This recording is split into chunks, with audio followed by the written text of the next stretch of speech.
Shqipe, selam aleikum. Si e nderuara, e mirë. Ari, mirë se na erdhe Ari. Selam aleikum, ju zeri si zakonisht. Charlie, mirë se na erdhet.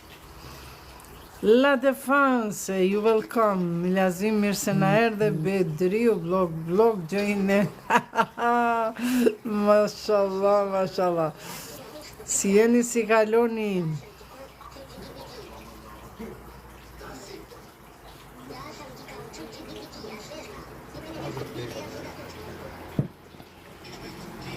Alberti, faleminderit për like. Milazim Nimani, përshëndetjen. Mirë se ju gjeni. Kala Dema. Ku je oj motër, që motra juaj këtu është. U liru pak prej punëve, prej projekteve, hajde thasht hi pakës që tu. Hej, unë jam katolik, po kam dëshirë me mësu prej teje. Kështu që ankthi është frikë, për ndryshe me islam kalohet duke e përmend sa më shumë fjalën e Allahut, emrin e Allahut, atributin e Allahut. Ja selam, ja selam, ja selam, ai cili t'jep paqe. Por paraprakisht duhet pra ta shohim veten, ta analizojmë pak pse unë ka hy frika për këtë punë. Çka kam bë? Mos e kam bë dikujve një mashtrim e tash jam bë rob i atij mashtrimit. Mos e kam rrejt dikond edhe tash jam bë rob i asaj rrene, gënjeshtre. Mos kam dhënë ndaj nënshkrim ku nuk duhet, mos kam bë ndaj punë jashtëligjore ku nuk duhet. Dhe tash bëhet njeriu rob i asaj punet vet. Por ka raste kur edhe vetë ndërgjegja jonë preket, kjo është pak ma shpirtnore, ma humane, kur ne i krijojmë dikujve një problem, edhe pastaj e mbysim në një farë mënyrë ndërgjegjen tonë, duke i thonë vetës pse thash, pse e bana. Po për të gjitha këto është shpëtim emri i Zotit, ja selam, ja selam. Ja selam, ja selam. Sidomos çdo mëngjes kur ngritemi nga dysheku, e marrim themi Allahume salli ala Muhammed ve ali Muhammed, tupi kafën. Dhe i merr të spitet në dorë edhe i thu 100 herë se emrat e Zotit janë, atributet e Zotit janë 100, edhe thua 100 herë ja selam, ja selam, ja selam, ja selam. O paqedhënës, pra paqevni, po paraprakisht duhet mi pastruja do punë. Qose i ke thënë dikujve një fjalë të rëndë edhe tash ajo ndërgjegja jote, po të dhem shpirti, po të dhem, tu ka prek shpirt ndërgjegja jote, shko ati personit të im falë, unë për ty kështu kam gënjy, kështu kam bë, të lutëm ma bën halal. Vetëm kështu ankthin e largojmë. Edhe mirë është me lëshu në surën në YouTube kanal, vetëm e shkruni surja Yasin. Dhe e kam një lexues prej Kuvajtit i cili e ka zonin shumë melankolik. Edhe ai përmes atij zonit vet është surja Yasin, Amir El Kadhim. Amir El Kadhim. S'po di une që shduhet me shkryt këtu, mos po m'del. Amir El Kadhim. Faleminderit anonime. Mos vazhdo zemra, mirë se na erdhe. El Kadhim. Mos po jam. Po. Në YouTube.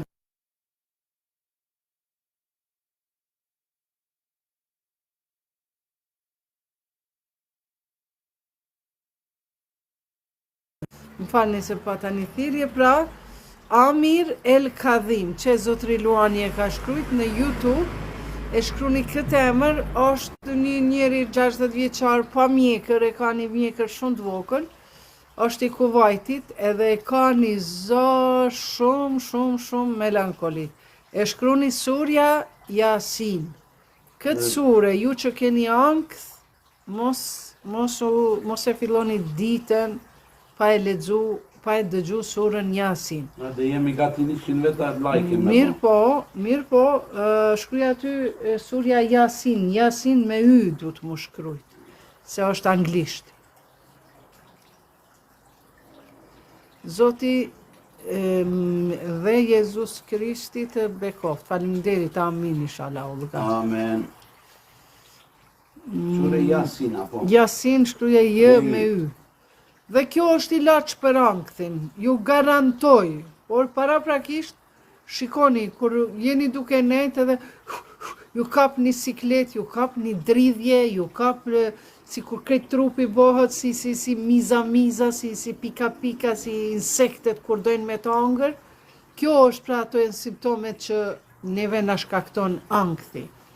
Mundet edhe maramendje, mundet edhe me fillu me fol kapak me veten. Të gjitha këto vinë për shkak ankthit, për shkak frigës që e keni kriju të vetja juj. Mjalta, faleminderit zemra, mos u harxho. Aleikum selam, Sherif. Dhe e lexoni pra çdo mëngjes, bolloj Mjalta. Çdo mëngjes, çdo mbrëmje, ndoshta ndonjëherë mbrëmje, dikujt, faleminderit, dikujt për shembull në mbrëmje para se me ra me flet, e lëshoni Surja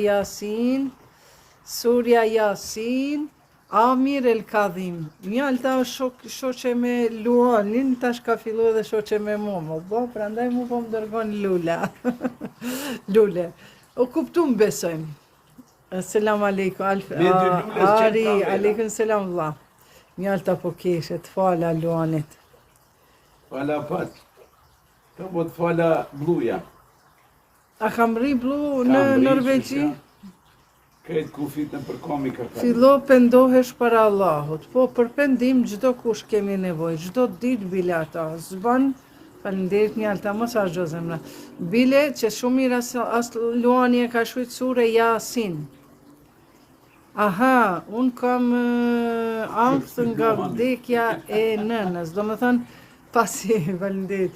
Pasi i ka vdek e ëma. Shiko, Allahu në Kur'an thot Qësh kja i Kurani thot kur ju sprovojmë me vdekje me senda. Bismillah, وَلَنَبْلُوَنَّكُمْ بِشَيْءٍ مِنَ الْخَوْفِ وَالْجُوعِ وَالنَّقْصِ مِنَ الْأَمْوَالِ وَالْأَنْفُسِ وَالثَّمَرَاتِ وَبَشِّرِ الصَّابِرِينَ. Çka do me thonë? وَلَنَبْلُوَنَّكُمْ بِشَيْءٍ مِنَ الْخَوْفِ. Zoti ju sprovon me frikë, وَالْجُوعِ dhe me unësi, pare ki, po s'ki ku me ble mirë, gjendje lufte të tjera. Me vdekje. وَالنَّقْصِ مِنَ الْأَمْوَالِ edhe me noksanllëkin e mallit, pra, ta mpakson mungesën e mallit. Mungesën. Edhe me marrjen e një shpirti.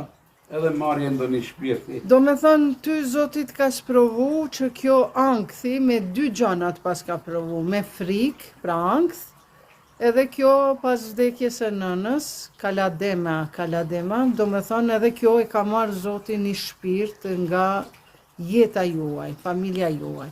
Këto janë dy sprova për të cilat ti duhet me i hap dyert, edhe me falenderu Zotin, me qenë mirënjohëse për gjana tjera që i ki, sepse janë pra si që lexoi edhe Zotri Luani, burim, bashortim, Zoti kur don me i sprovu njerëzit që ka i don, me 4 sende i sprovon, me unëtësi. Për shembull, ki pare, po je unët, në kohë luftës, kemi pas pare, po s'kemi pas bukë, për shembull.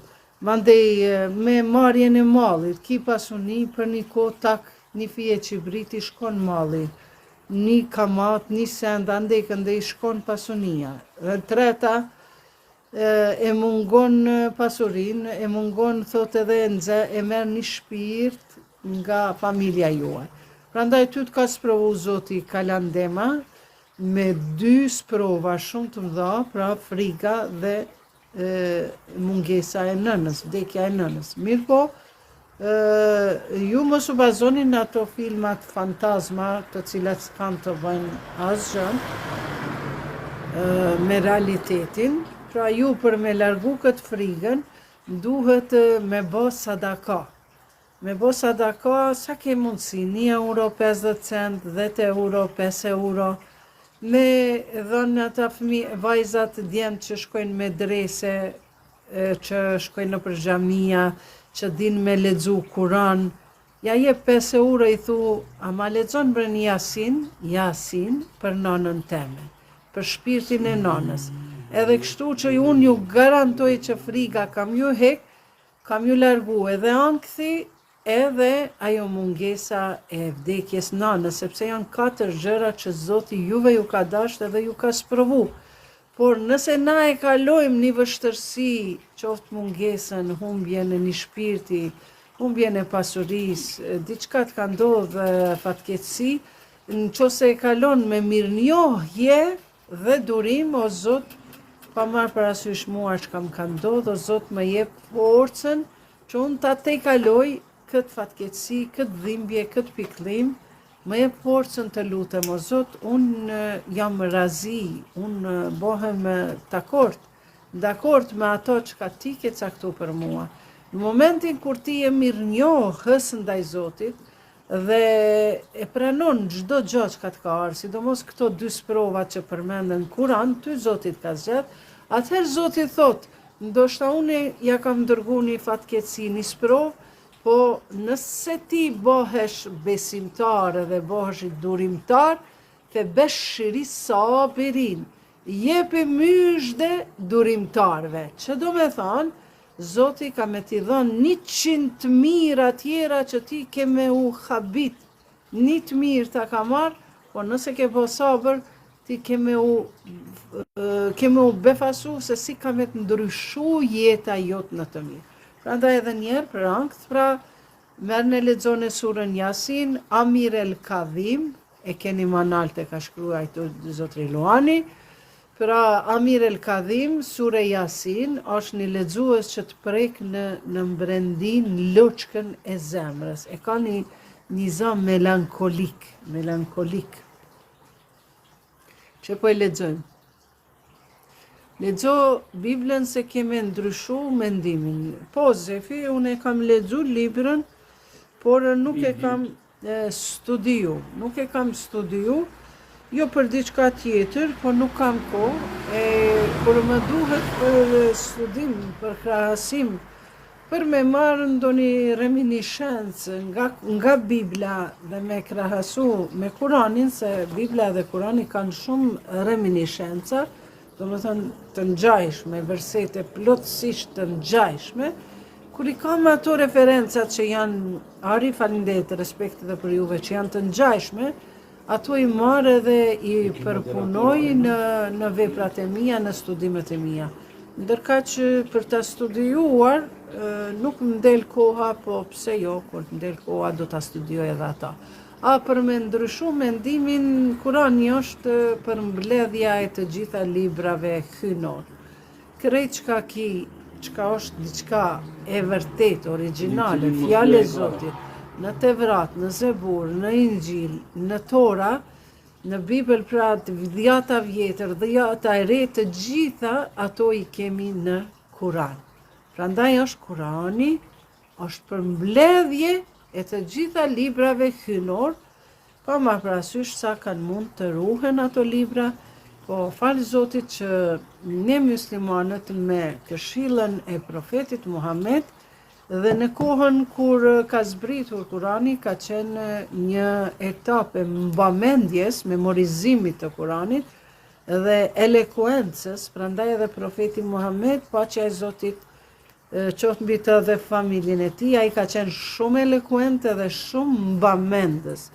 Do më thënë, ka mbajtë në mend shumë, edhe kështu që edhe sot edhe atëherë ka mbet Kurani i ruajtur falë hafëzave të Kuranit, dhe sot as edhe një shkronjë nuk është tepër apo mangu, në krahasim me Biblën që ka. Miri pas ka punët. Luan Broke, faleminderit shpejto, mos u harxho vllai nderuar, faleminderit Zotit ta dash. Bina, mirë se na erdhe Bina. Faleminderit. Mrin shembull të mirë si ty edhe Bacilan. Faleminderit Ari, faleminderit. Po mundohemi, një perfeksia nuk ka punë, po sa mundohemi, faleminderit Ari mos harxho. Aq sa mundohemi, inshallah Zoti na jep mbarsin, inshallah Zoti na fal edhe mëkatet e tona, gjunahet e tona, se kërkush nuk jemi perfekt, po dëshira jon për me qenë të mirë edhe juja e të gjithëve gjithmonë ekziston, sepse siç ka thënë profeti Muhammed, faleminderit Ari, ka thënë profeti Muhammed kur është pyetur çfarë është Islami, ai ka thënë Islami është husnul edeb, që do me thonë sjellje e mirë. Çdo person, bile, madje edhe që nuk beson në Zot, është pabesimtar. E lusim Zotën që ai të vetëdijsohet dhe ta njohë qenësinë e Zotit, ekzistencën e Zotit. Mirë, po çdo person edhe që nuk është besimtar, apo është i krishter, apo është musliman veç me emër e tjera, nëse i ka sjelljet e mira, besoni që për ato Zoti e ka shumë në konsiderat. Shumë në konsiderat një person, ani pse nuk e praktikon fen, ani pse nuk e ka femrat mbulesën, apo nuk e ka namazin, mirë po i ka sjelljet e mira, Zoti e ka në konsiderat, herdo kurdo, dhash Zoti që ti trokit, inshallah Allahu i troket në derën e ti, për të mirë, e jo me i trokit me ndonjë fatkesi që ai mu vetëdijsu, që duhet Zotin me besu, sepse ai është krijuesi jon dhe ne kemi nevojë për fen. Feja do me thënë shpejto faleminderit, feja do me thënë udhëzim, sjellje e mirë. Çdo kush që ka sjellje të mirë është pasues i fjalës së Zotit. Pa marrë parasysh që ndoshta ai nuk e din, ai nuk e njeh Zotin, apo ndoshta edhe nuk është pasues i rregullt i normave, i urdhërave të Zotit, por mjafton të fillojmë me lutje, me dashuri ndaj Zotit, kadal asaj dashurie duhet me ju bind, sepse nuk mundet një grua mi thanë burrit unë të dua e kur gjë mos me bë për ta. Prandaj dashuria është e barabartë me bindjen. Nëse na kemi dashuri ndaj Zotit, ne duhet i bindemi fjalës së Zotit. Nëse kemi na dashuri ndaj ehli bejtit, familjes profetit që është përmend në Kur'an, në traditën profetike, në fjalët e profetit, në jetën e profetit, që i ka rrit Imam Aliun, Hasanin, Husejnin, Fatimetu Zehran, i ka rrit me durët e veta profeti Muhammed dhe të gjithë këta i ka shtinë në gjybën e tij dhe ka thënë na jemi pengjë, na jemi peshqi, na jemi ehli bejti, pra vetë profeti Muhammed, Hazreti Fatimetu Zehra, bia e tij, Imam Aliu dhëndri e tij dhe Hasan Husejni dy nipat e tij.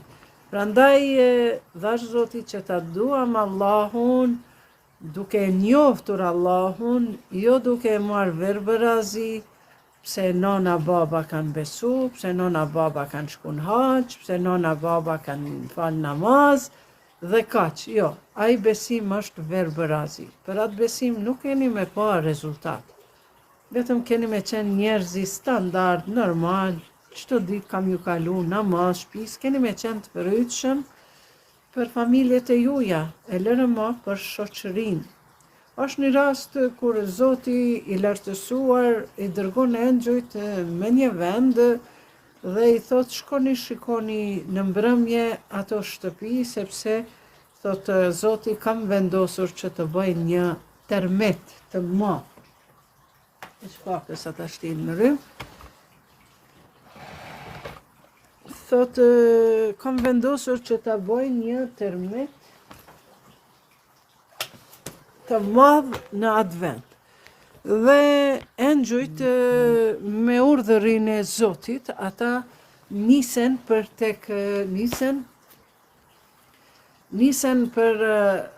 për ta pa situatën, mos vallë dikush nga ai popull, nga ai vend, nga ai fshat, është prej punë mirëve, mohsinin, ata që bëjnë punë të mira. Dhe aty me një shtëpi nga dritarja e vogël vërehet një dritë, e cila dritë brenda kur shkojnë enxhët me pa, ishte një person i moshuar, moshës mesatare dhe bonte namaz natë. Dhe enxhujt shkojnë dhe e lusin Zotin, thot, o Allah, thot, mos ta bëjmë këtë tërmet, mos e trego hidhërimin tënd ndaj këtij fshati, ndaj këtij vendi, sepse aty kishte edhe njerëz të mirë. Dhe më pastaj Zoti i tha që ai njeri për të cilin ju mendoni se është i mirë, ai është i mirë vetëm për veten e tij, dhe se ai njeri nuk ka kontribuar asgjë të mirë në atë shoqëri.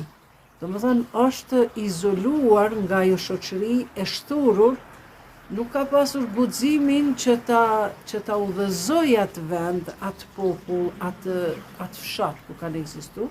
Prandaj Zoti e lëshon urdhrin e tij dhe që thënë kashit thatit edhe i njomi e han. Prandaj Zoti e shkatroi atë fshat edhe pse kishte edhe njerëz të mirë.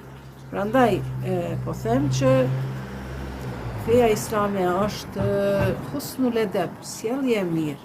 Duhet të reflektojmë së pari në familjen tonë që fëmiu, sipas psikologjisë, numër 1, kur të lind fëmiu, edhe kur fillon me u bë 1 vjet, 5 muaj, 6 muaj, ai e sheh babën si Zotin. Sepse ai nuk e njeh Zotin, po e sheh që ka babë edhe e sheh si Zot babën e vet. Ndërka që nënën e sheh si mësuese, si edukatore. Dhe prandaj duhet shumë me pas kujdes prindërit në sjelljet e tyre, jo në fjalët e tyre, sepse fëmijët e mësojnë edukatën, sjelljen përmes imitimit. Ata nuk kanë në nëndjen e tyre e kanë të regjistruar bindjen, besimin, sepse në 12 javë në barkun e nënës, kur fëmiu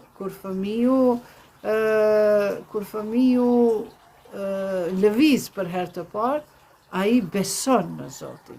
Prandaj kur vjen në këtë botë, ai në nëndjen e vet e ka besimin në Zot, por e sheh babën e vet e sheh si Zot, nënën e sheh si diçka që e përkrah. Prandaj duhet sa më shumë prindërit të jenë shembull,